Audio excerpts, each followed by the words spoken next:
Isaac Dulgarian walked into the UFC Apex as a minus 250 favorite.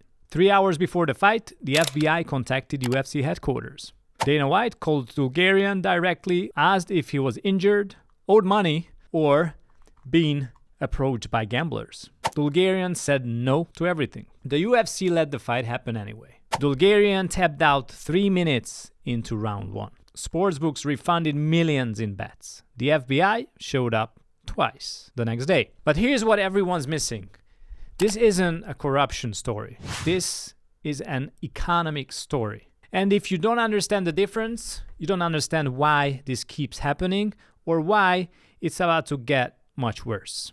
I'm Adam S. Kovacs. I've built fight leagues, brokered UFC distribution deals, sat in matchmaking meetings for years. I've seen how the money actually flows in this business and, more importantly, where it doesn't flow. What happened with Isaac isn't shocking to anyone who understands how combat sports actually works. The only shocking part, the more people aren't talking about the real problem. While everyone's focused on FBI investigations and betting scandals, they are missing the economic reality makes this inevitable. Let me show you what's actually happening here. Saturday, November 2nd, UFC Fight Night at the Apex. Isaac Dulgarian versus Jadiel Del Valle.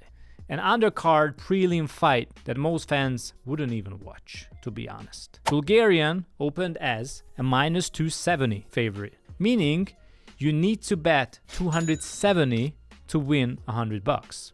He was the heavy favorite. Then something unusual happened. That morning, IC360, the biggest sports betting integrity watchdog in the world, flagged unusual betting behavior and activity. Massive money coming in on Del Valle to win in the first round.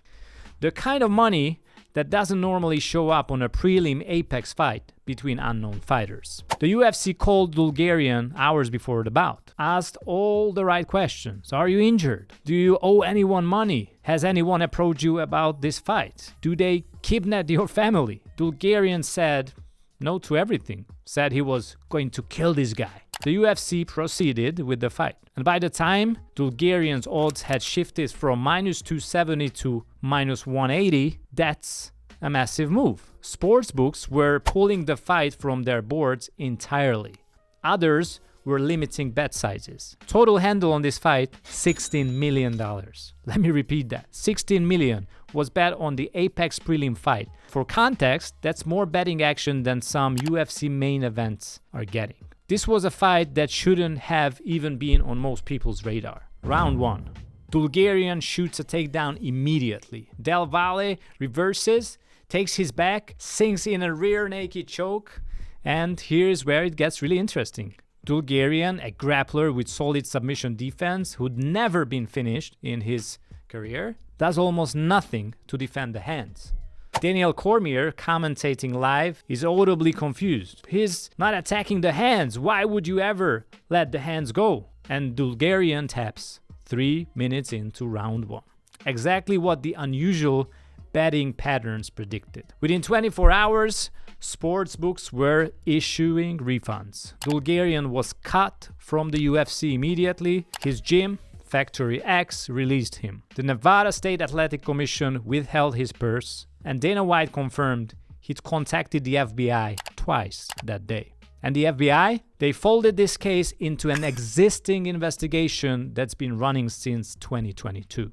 Here's where this story gets really interesting because this isn't the first time. In 2022, James Krause was at the center of a nearly identical scandal involving his fighter, Darrick Minner. Minner fought with an undisclosed knee injury. Massive unusual betting activity on his opponent. Minner lost quickly in round 1. That investigation has been ongoing for 3 years. Nobody's been charged, nobody's gone to prison yet. And Isaac Dulgarian, he trained under James Krause early in his career. But let me tell you something most people aren't paying attention to. This same month, 34 people were arrested in the NBA for a massive betting scandal. Miami Heat guard Terry Rozier, Portland Trail Blazers coach Billups, players faking injuries to exit games early so gamblers could cash prop bets. 4 mafia families were allegedly involved. The following weekend, two MLB pitchers, Cleveland Guardians Emmanuel Clase and Luis Ortiz, were indicted for rigging individual pitches. They texted with batters during games, agreeing in advance which pitches to throw so gamblers could win prop bets. The scheme netted gamblers at least $460,000.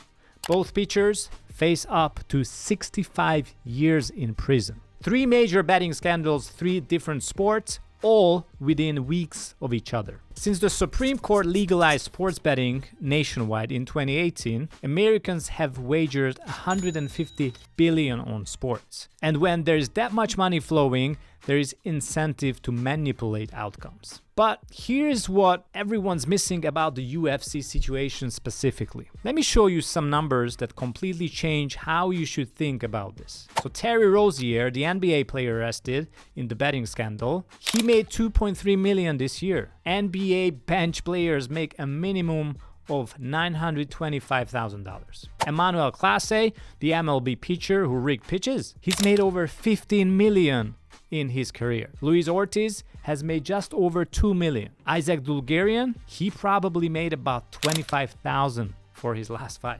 Maybe $12K to show, $12K to win. Let that sink in. The NBA scandal involved millionaires being greedy. The MLB scandal involved multimillionaires rigging games for some extra cash. The UFC scandal involves fighters who can barely pay rent. And here's the data that should make everyone uncomfortable. UFC fighters' combined salary is 4,352% less than NFL players. The median UFC fighter makes $51,000 annually. 43% of UFC fighters make less than $45,000 per year.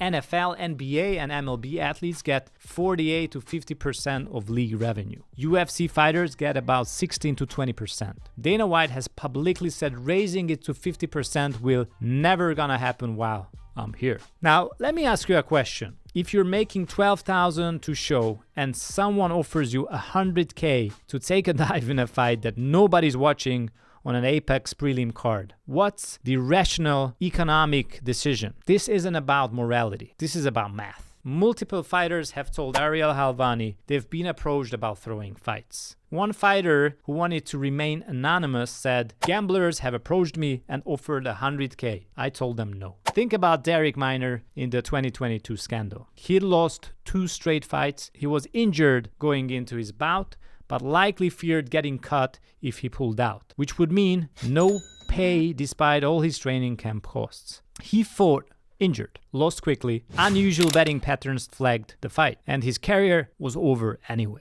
Here's what people don't understand about the Apex specifically. It's designed as a cost-efficient content machine. Fighters get paid less for Apex fights than stadium shows. There's less spotlight, less attention, fewer eyeballs. It's the perfect environment for someone to approach a struggling fighter and offer them more money to lose than they make to win. And let me be very clear about something. I'm not defending fight fixing, not at all. What I'm saying is that when you build a business on poverty wages and someone offers a rational alternative, you can't act shocked when people take it. UFC has a $12.1 billion valuation. They signed a $7.7 billion streaming deal with Paramount Plus. They are basically printing money, but they're building $1 billion sports betting partnership on the backs of athletes making not a lot. And when the incentive structure is broken, the outcomes become predictable. Since 2018, when sports betting was legalized nationwide,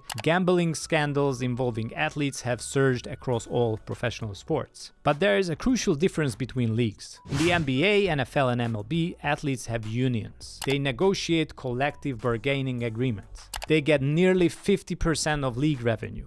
Players have guaranteed contracts, healthcare, pension plans. When those athletes get caught in betting scandals, it's greed. Pure and simple. In the UFC, fighters have no union, no collective bargaining, no guaranteed contracts, no pension, no healthcare coverage, so it's pretty difficult. When UFC fighters get caught in betting scandals, it's often desperation dressed up as a crime. And here's why this is about to get worse. The UFC's new Paramount Plus deal eliminates pay-per-view. That means fighters who used to make pay-per-view points, potentially millions in extra income for champions, now make nothing extra. Their purses stay the same, while the UFC's revenue explodes. John Jones, Israel Adesanya, Conor McGregor, these guys made more pay-per-view points than their base salaries. That income stream just disappeared. If top champions are losing millions in potential earnings, what do you think is happening to prelim fighters making 12K? The economic pressure is increasing, not decreasing.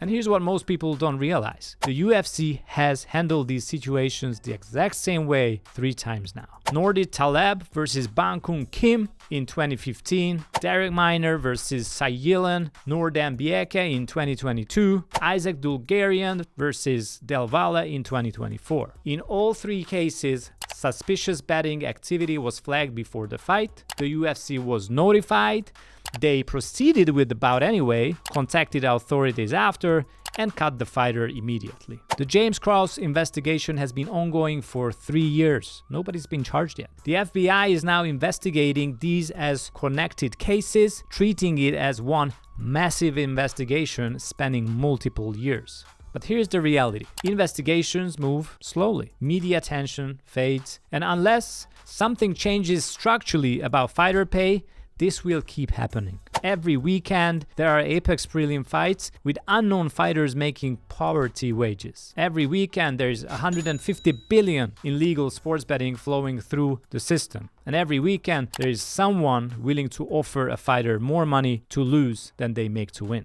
The math doesn't change until the pay structure changes. So what's the actual takeaway here? This isn't about a story about a few bad apples corrupting the sport. This is a story about economic incentives creating predictable outcomes. When you pay athletes poverty wages in a sport where they risk brain damage and you build $1 billion betting infrastructure on top of that foundation, you create the conditions for exactly what we're saying.